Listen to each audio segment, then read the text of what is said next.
Ladies and gentlemen, welcome to Sessions Cafe, brought to you by Intrigue Magazine. I'm your host, Keri Singleton, and today we have the pleasure of welcoming my good friend, Nneka Hall, to the show. How are you, sweetie? I'm excited to be here. Thank you for having me. Thank you for coming all the way from Boston, my hometown. Yes. Where we both grew up. Yes. Wow, you traveled a long distance to come hang out with us on the TV show today. Always. Yeah, we got a lot to talk about. Yes. We got to talk about. Lots to talk about. So, Nneka, you and I went to high school together in the 12th grade, but your life has changed so dramatically, as most of us have had our lives change dramatically since our high school years. So now you're a woman advocate providing virtual and in-person support. What exactly does that mean? Well, that means I support people wherever they are, meet them where they are. Mm-hmm. And I started this work as a doula. Okay. So I just, whatever someone needs from me at the moment, in the reproductive health field, in the support realm, food, clothing. Oh yeah, it's the holiday season. Okay. Last year we gave away 25, I think, full Thanksgiving dinners. And this is dinners, to support the whole dinner, not just the bird. Okay, not just the bird. Not just the bird. All right. And then we followed up with giving away 13 holiday gifts to families, the entire family, including mom, dad, whoever. And pregnancy and infant loss awareness advocate. That's a pretty lofty title. What does that encompass? That means I help people at their worst time when they suffer the loss of a pregnancy or a baby. Wow. From conception through age 2.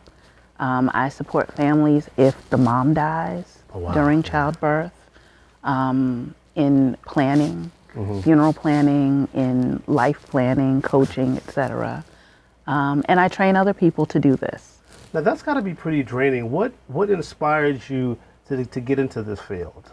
Well, was it a personal experience? Yes. My third pregnancy ended in a 39-week stillbirth. Oh wow. My daughter Anaya was healthy, but I was not. Okay. Didn't find that out until after I looked at my medical records. Well, actually, after I paid someone to look at my medical records. Right. And it just, I don't like surprises. Right. And that was a huge surprise. She was stillborn. I found out that she passed away the day before my 37th birthday and had her on my 37th birthday. Wow.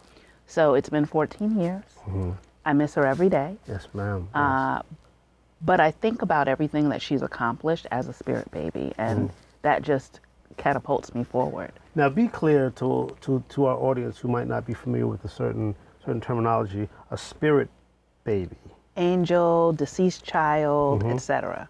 And that's what I call her, my spirit baby. Okay. Because I think about at 14, she would be asking me for the latest fashion. Right. But this 14-year-old in the spirit realm has changed so many people's lives and has saved lives. I was going to say, even though she had a very, very, very short life on this planet, her life has her existence, her birth, I should say, has changed many lives. You started Quilt in 2014. I did. Let us know, what does Quilt stand for? Because I know it's an acronym. Quietly United and Lost Together. And it was never supposed to be an organization. It was supposed to be a one-time event that never happened. Okay. But when people started bickering, I said, you know what, let me just step on off. What do you mean? You got to be clear. What bickering? What bickering. People? You know how we women can be sometimes. Okay. I thought because of the topic, everyone, which was pregnancy and infant loss, everyone who had an organization or a business that worked in that realm would be interested in collaborating on a one and done event to raise awareness. Right. Well, I was met with, if you let this person work on this, then I'm not working, to the point where I had an organization making quilts, making quilt squares. Yeah. And one square per baby, thousands of squares. Right. Per each state. Okay. And yet she ended up walking away thinking that I was going to have to stop the project. Well, you know. One of the individuals that you were working with. So basically Quilt was built out of the lack of cohesion in the community. Yes. So talk about Quilt today, though. Quilt Today has turned into training. Okay. Has turned into speaking engagements. Okay. And actually someone just stole the Facebook page, so it's not mine if you look for me. Wow. Oh yeah. So if you look for me, that's not me. Wow. I just want to put it out there. That is not me. That is not my vision. That is not my work. But we are still doing the work. We're collaborating with other organizations and still supporting families through, whether it's in the moment when they're just suffering that loss or 20, 50 years down the line. Wow. Okay. Yeah. So it's amazing how tragedy has turned into triumph. Yes. In this situation. Yes.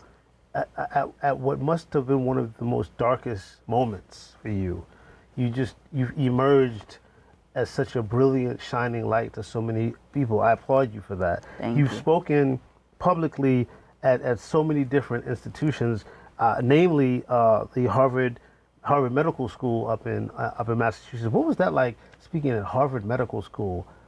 That had to have been an awesome experience. I've done it twice. Well, what was that like? Now, I don't have a degree. Both times I was starstruck. I was the only person there that did not have an MD or a PhD. Wow. Or even a bachelor's. Right, on the Harvard campus. Yes, speaking in front of doctors and people who are in the maternal health field. Did you feel intimidated? Not at all. Okay. I like to talk. Because you knew your stuff. Of course. Yeah. Of course, I have the lived experience to back me up. Right. And the learned knowledge to back me up. So you had the confidence and the knowledge. Yes. Did you feel that when you were standing in front of those brainiacs at Harvard, did you feel that they were really, really receptive to what you were saying? Of course. I felt like I belonged there. And I still feel like I belong there. Right. Another notable place in Massachusetts was the Massachusetts State House.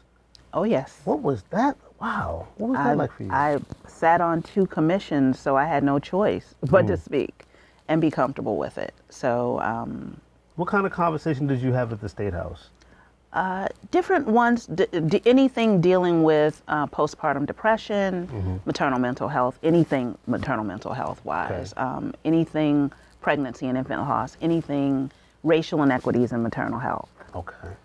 Health equity. Wow. And I never wanted to be the equity police. Right.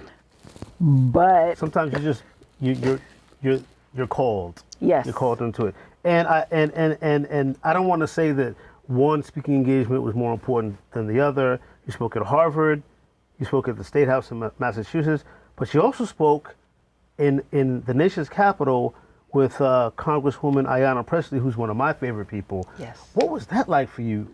What was that like when Nancy Pelosi was there? I got my picture taken with Nancy Pelosi. How did that feel, talking in the nation's capital about? I was starstruck. I mean, I met some of the people that I met are no longer with us, but it was an amazing experience. Yeah. I mean, to be able to go in and meet not only other people doing different things in the world, different topics, but to sit in with our legislators at the State of the Union. Now that was wild.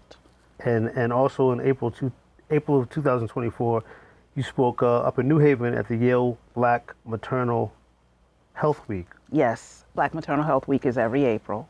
And when I was asked, I was shocked. Grateful, very, very grateful, powerful. Any opportunity to talk about Black maternal health and Black infant health is I'm there. You, like I said, you're a shining light. I am so. Your children that are here with us, Bradley, Simone, and Jelani, all awesome kids, my God kids. I'm honored to know them, much less be connected to them. They must be so proud of you. And you recently accepted a position as executive director of bereavement with an organization here in New York City. Yes, tell us about that. Well, I'm excited because I'll get to see you more often. Yes, ma'am. And I'll have to travel back and forth. And I'll also be going to different states and countries to put together a bereavement workforce. What's next for you? Because I know that as I see your eyes watering up, I know that this, because you and I have known each other since high school, and it just brings me so much joy. I'm so proud of you. I'm so super proud of you. Not as proud as I am of you. And we get to use this platform to talk about the awesome things that people like yourself are doing. And again, Nneka, you're a bright light to so many people. In my family, you are just such a wonderful person, and the world is a better place because of you. What's next for you?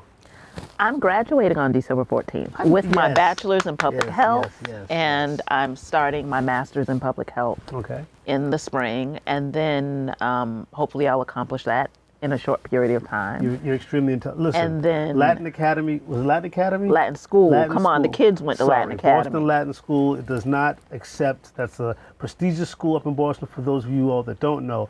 Boston Latin School only accepts the best. My mother's an alumni of that school, so I know. Wow, graduating. I mean, December 14th virtual, so you'll get your invitation. Okay. And I had to do it quickly because, Simone's the one that would say to me, I've slept away more since than you've ever had. So I had to get my degrees before she got her first one. Your oldest daughter. Yes. She is such a blessing. And again, I'm so proud of everything that you're doing. Thank you so much for being a guest on our show. You're a ray of light. Thank you for having me. I'm just thankful to know you and love you. So, Nneka Hall, how can we get in touch with you? Google me. Okay. Just Google me. That simple. It is that simple. Okay. Nneka space Hall, Hall. And I love you so much, sweetie. I love you more. Thank you so much. Thank you so much for being a guest, Nneka. And thank you for stopping by. We'll see you next time on Sessions Cafe.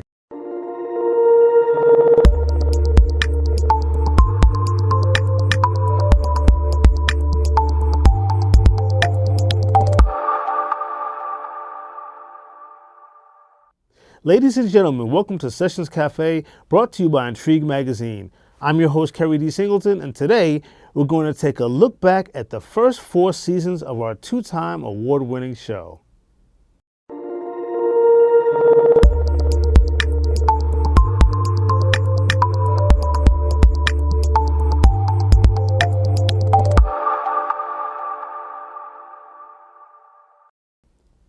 On April 16, 2021, Sessions Cafe TV show's debut episode aired. The 2-part episode entitled A Father's Love, A Conversation with Dionn Award won the prestigious Spectator's Choice Award at the Sitter Awards in September of that same year. The heart-tugging episode centered around Philadelphia native Dionn Award, whose son, Michael, barely escaped the infamous move bombing of 1985 that killed 11 men, women, and children. Filmed on location in Philadelphia, producers Paul Dorsa, Kevon Merrill, along with myself, captured Mr. Ward's story as he talked about the ordeal that changed his life around 40 years ago. We were protesting the treatment, of the people, who lived in Richard Allen and what the cops were doing. Well, we organized the walkout. We had the walkout. We're in front of the high school, basically, and at that point, it was my first encounter with Rizzo. Right. He came and Frank Rizzo, the former mayor of Philadelphia, and he was the police commissioner, at that time. Yeah, okay. Right, so he shows up, all of his goons, and obviously, they break up the situation. 12 of us that were part of the student at that point, they arrested. And the interesting part about the whole arrest situation is there were no paddy wagons, no police cars, none of that was necessary. No handcuffs. Not even handcuffs. Wow. Because right across the street from Germantown High was the 14th District Police Station. Right across the street. So they just walked you across the street? So they just walked us right across the street and into, basically a cell. Now, but I used to come and pick up my son every weekend, and so on. And obviously one weekend I went to pick him up, and her mother tells me that, she's no longer living there, now living with Move. Wow. And I'm like, oh, okay. And you were familiar with Move? I was familiar with them. Basically, I did not think much of them. Right. But I was familiar with them.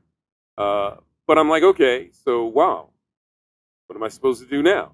Right. But she gave me the address, which was the Powelton Village address. Right. I went down to the Powelton Village house, knocked on the door, and if you know the properties in Powhatan Village. You have to walk up the steps to get to the front door. Right. To the side is the porch, Mm-hmm. and basically below there's a big window on the street, because that's the basement down there. So I walk up, and I, knock on the door, and lo and behold, John Africa comes out. Now, the only reason I knew it was him was because I had seen pictures. Right. Above and beyond that, I wouldn't have known. The leader of the MOVE. Right, leader of MOVE, yeah. So what happened when you explained to John Africa that you were there to see your son? Right, which is what I did. I said, I'd like to see my son and my wife, and completely basically nullified any existence of them and basically, my being able to talk with them. We have another category. So, in this particular category, your family and friends on Facebook were involved. You didn't know that, did you? It's called the Spectator's Choice.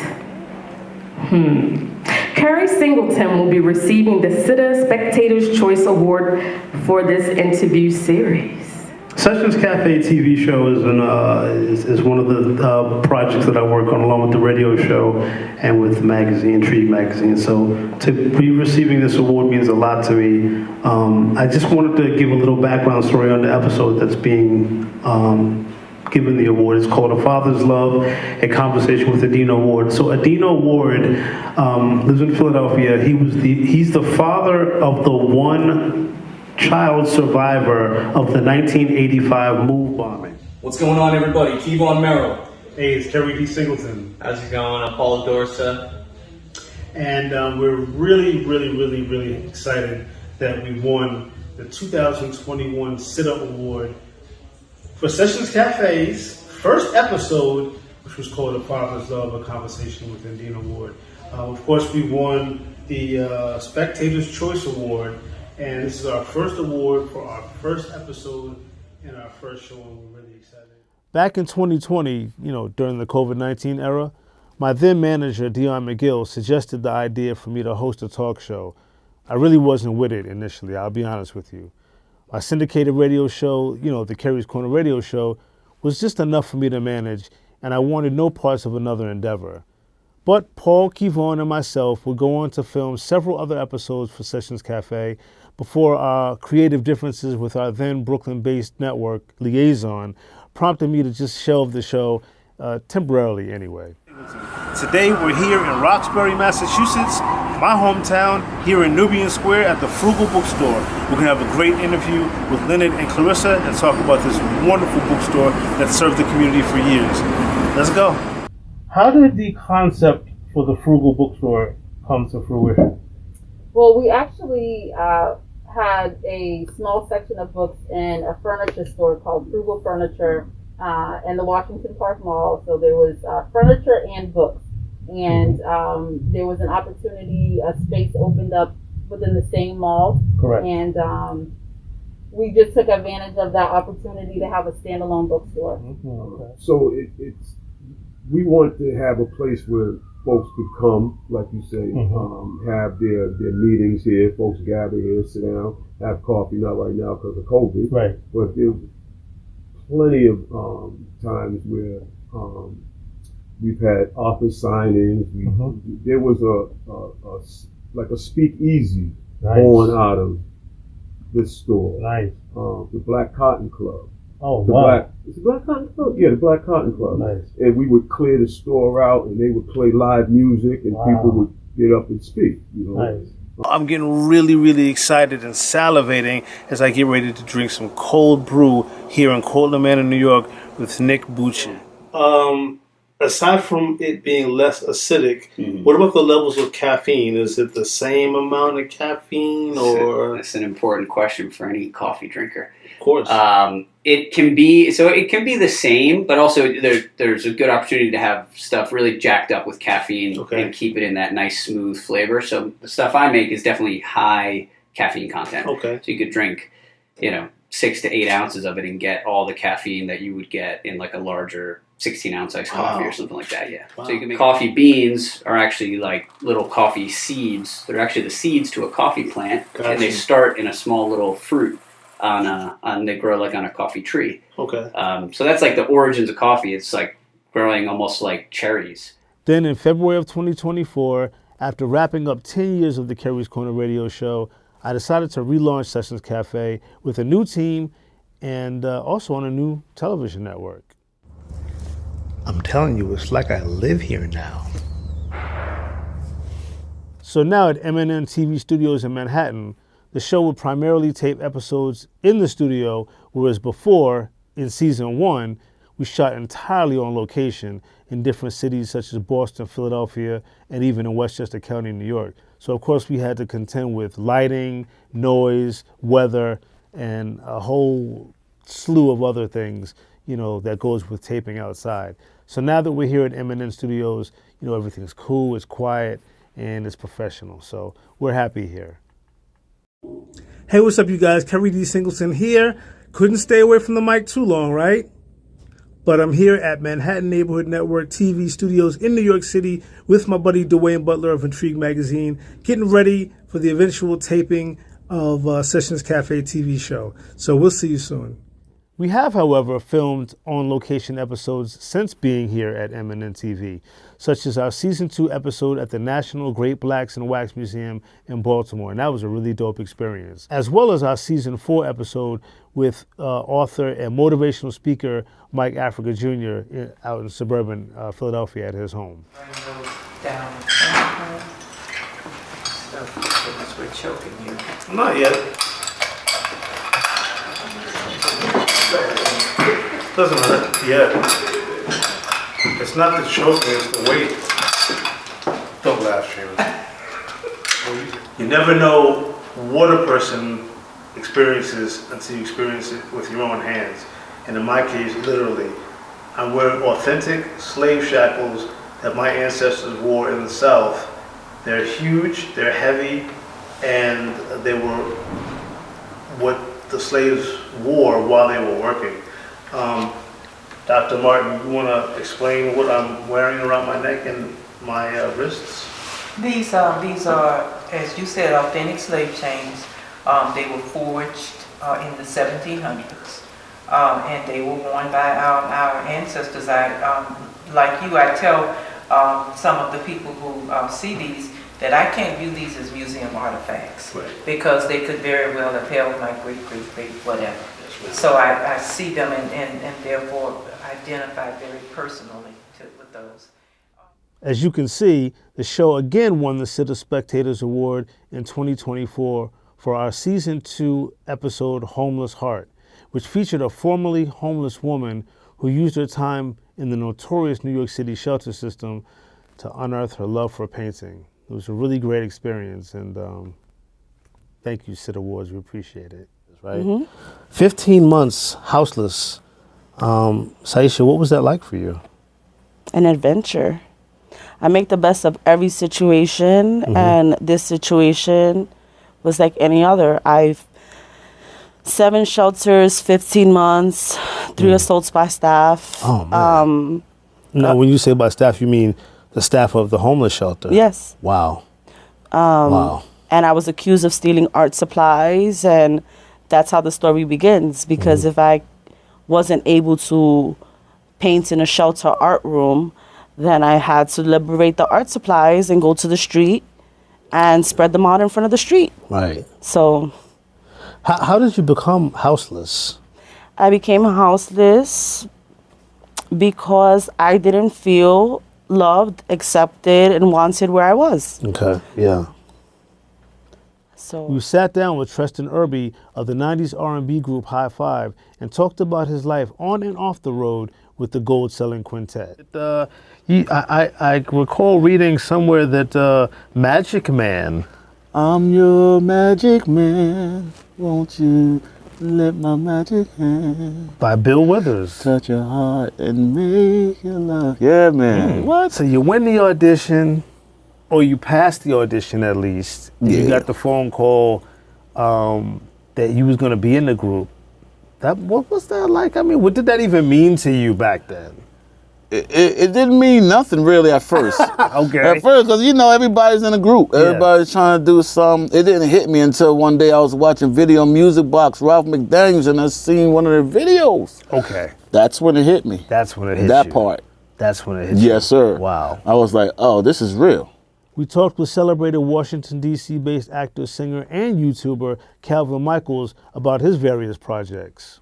From its inception in 2005 to 2024, what are some things that have changed between then and now with Calvin Michaels? Yeah, I think I found my pocket. Okay. Those early years when you're really, I think around 2010, 2011 is when I actually started doing like actual YouTube videos with like topics and stuff. And maybe the first few years was really centered specifically, I was just doing what everybody else was doing. Everybody was doing celebrity gossip. I'm gonna do some celebrity gossip. But at the same time, it wasn't even gossip though. It was kind of like just really a lot of reviews of the award shows or reviewing of different albums or if something was happening. And then I was still doing the political commentary. My first video was still me going off about the Bethany Storrow lady with the threw the acid on her face and blamed it on a black woman. So that was video number one. So I've always been blowing smoke.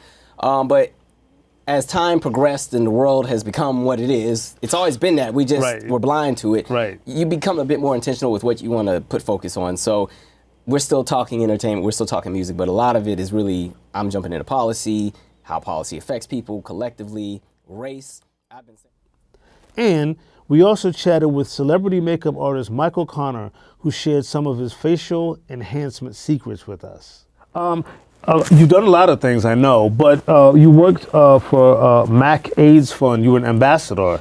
That I really want to get into. What was that like? Well, what I didn't realize was it's a lot of production work. Okay. So I put together a lot of parties. I raised a lot of money. Nice. The money I raised would go to the Mac AIDS Fund, and the Mac AIDS Fund would double it. Nice. So it was amazing the things that we were able to do. You know, for the world. I mean, absolutely. it wasn't just women, it wasn't just AIDS, it wasn't just, I mean, it's for the world. It started out for AIDS, but now they'll help anybody, you know, if your mother's going through cancer, you know, they'll help anybody with a debilitating disease. I didn't know that. Yeah. HIV/AIDS survivor and advocate Maria Davis talked about her brave journey and her importance in the music business. Yeah. Can we talk candidly about your HIV experience? Absolutely. Well? I was diagnosed in 1995. Mad Wednesday started in 94. Right, when I met you, yeah. So I was diagnosed in 1995. I found out through a life insurance policy. Wow. And so as Sessions Cafe prepares to jump into its 5th season, we look forward to continuing on our mission to bring the tales of ordinary people with extraordinary stories to our platform. By sharing the stories of others with you, we hope to learn from, embrace, and celebrate the journeys of others. Thank you guys for watching, and we look forward to bringing you great stories in the future.